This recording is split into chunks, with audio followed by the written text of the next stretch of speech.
السلام علیکم ورحمۃ اللہ وبرکاتہ۔ اب جانتے ہیں پیغمبر پر ایمان لانے کی ضرورت کیا ہے۔ دیکھیں، جب آپ کو معلوم ہو گیا کہ اسلام کا سچا اور سیدھا راستہ وہی ہے جو خدا کی طرف سے خدا کا پیغمبر بتائے، تو یہ بات تم خود سمجھ سکتے ہو کہ پیغمبر پر ایمان لانا اور اس کی اطاعت اور پیروی کرنا تمام انسانوں کے لیے ضروری ہے۔ اور جو شخص پیغمبر کے طریقے کو چھوڑ کر خود اپنی عقل سے کوئی طریقہ نکالتا ہے، وہ یقیناً گمراہ ہے۔ اس معاملے میں لوگ عجیب غلطیاں کرتے ہیں۔ بعض لوگ ایسے ہیں جو پیغمبر کی صداقت کو تسلیم کرتے ہیں مگر نہ ان پر ایمان لاتے ہیں اور نہ ان کی پیروی قبول کرتے ہیں۔ یہ صرف کافر ہی نہیں، احمق بھی ہے، کیونکہ پیغمبر کو سچا پیغمبر ماننے کے بعد اس کی پیروی نہ کرنے کے معنی یہ ہے کہ آدمی جان بوجھ کر جھوٹ کی پیروی کرے۔ ظاہر ہے کہ اس سے بڑھ کر کوئی حماقت نہیں ہو سکتی۔ بعض لوگ کہتے ہیں کہ ہمیں پیغمبر کی پیروی کرنے کی ضرورت ہی نہیں ہے، ہم خود اپنی عقل سے حق کا راستہ معلوم کر لیں گے۔ یہ بھی سخت غلطی ہے۔ آپ نے ریاضی پڑھی ہے اور آپ جانتے ہو کہ ایک نقطے سے دوسرے نقطے تک سیدھا نقطہ صرف ایک ہی ہو سکتا ہے۔ اس کے سوا جتنے نقطے کھینچے جائیں گے وہ سب یا تو ٹیڑھے ہوں گے یا اس دوسرے نقطے تک نہ پہنچیں گے۔ ایسی ہی کیفیت حق کے راستے کی بھی ہے، جس کو اسلام کی زبان میں صراط مستقیم یعنی سیدھا راستہ کہا جاتا ہے۔ یہ راستہ انسان سے شروع ہو کر خدا تک جاتا ہے اور ریاضی کے اسی قاعدے کے مطابق یہ بھی ایک ہی راستہ ہو سکتا ہے۔ اس کے سوا جتنے بھی راستے ہوں گے یا تو سب ٹیڑھے ہوں گے یا خدا تک نہ پہنچیں گے۔ اب غور کرو، جو سیدھا راستہ ہے وہ تو پیغمبر نے بتا دیا اور اس کے سوا کوئی دوسرا راستہ صراط مستقیم ہے ہی نہیں۔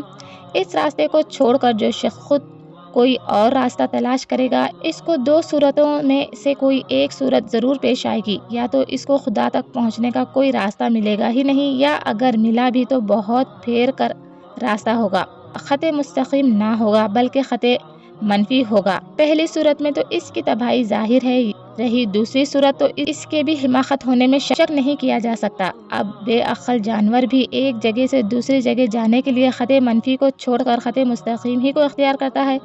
پھر اس انسان کو تم کیا کہو گے جس کو خدا کا ایک نیک بندہ راستہ دکھائے اور وہ کہے کہ نہیں، میں تیرے بتائے ہوئے راستے پر نہیں چلوں گا بلکہ خود ٹیڑھے راستے پر بھٹک کر منزل مقصود تلاش کر لوں گا؟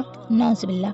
یہ تو وہ بات ہے جو سرسری نظر میں ہر شخص سمجھ سکتا ہے، لیکن اگر تم زیادہ غور کرو گے تو دیکھو گے، تمہیں معلوم ہوگا کہ جو شخص پیغمبر پر ایمان لانے سے انکار کرتا ہے، اس کو خدا تک پہنچنے کا کوئی راستہ نہیں مل سکتا، نہ ٹیڑھا نہ سیدھا۔ اس کی وجہ یہ ہے کہ جو شخص سچے آدمی کی بات ماننے سے انکار کرتا ہے، اس کے دماغ میں ضرور کوئی ایسی خرابی ہوگی جس کے سبب وہ سچائی سے منہ موڑتا ہے۔ یا تو اس کی سمجھ بوجھ ناقص ہوگی، یا اس کے دل میں تکبر ہوگا، یا اس کی طبیعت ایسی ٹیڑھی ہوگی کہ وہ نیک اور صداقت کی باتوں کو قبول کرنے پر آمادہ ہی نہیں ہوگی، یا وہ باپ دادا کی اندھی تقلید میں گرفتار ہوگا اور جو غلط باتیں رسم کے طور سے پہلے سے چلی آتی ہے، ان کے خلاف کسی کی بات کو ماننے پر تیار نہ ہوگا، یا وہ اپنی خواہشات کا بندہ ہوگا اور پیغمبر کی تعلیم کو ماننے سے اس لیے انکار کرے گا کہ اس کے مان لینے کے بعد گناہوں اور ناجائز باتوں کی آزادی باقی نہیں رہتی۔ یہ تمام اسباب ایسے ہیں کہ اگر ان میں سے کوئی ایک سبب بھی کسی شخص میں موجود ہو تو اس کو خدا کا راستہ ملنا غیر ممکن ہے، اور اگر کوئی سبب بھی موجود نہ ہو تو یہ ناممکن ہے کہ ایک سچا غیر اور نیک آدمی ایک سچے پیغمبر کی تعلیم قبول کرنے سے انکار کر دے۔ سب سے بڑی بات یہ ہے کہ پیغمبر خدا کی طرف سے بھیجا ہوا ہوتا ہے اور خدا ہی کا یہ حکم ہے کہ اس پر ایمان لاؤ اور اس کی اطاعت کرو۔ اب جو کوئی پیغمبر پر ایمان نہیں لاتا، وہ خدا کے خلاف بغاوت کرتا ہے۔ دیکھو، تم جس سلطنت کی رعایت ہو، اس کی طرف سے جو حاکم بھی مقرر ہوگا، تمہیں اس کی اطاعت کرنی پڑے گی۔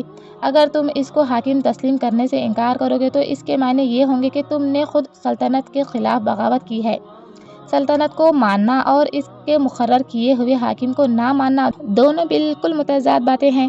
ایسی ہی مثال خدا اور اس کے بھیجے ہوئے پیغمبر کی بھی ہے۔ خدا تمام انسانوں کا حقیقی بادشاہ ہے۔ جس شخص کو اس نے انسان کی ہدایت کے لیے بھیجا ہو اور جس کی اطاعت کا حکم دیا ہو، ہر انسان کا فرض ہے کہ اس کو پیغمبر تسلیم کرے اور ہر دوسری چیز کی پیروی چھوڑ کر صرف اسی کی پیروی اختیار کرے۔ اس سے منہ موڑنے والا بہرحال کافر ہے، خواہ وہ خدا کو مانتا ہو یا نہ مانتا ہو۔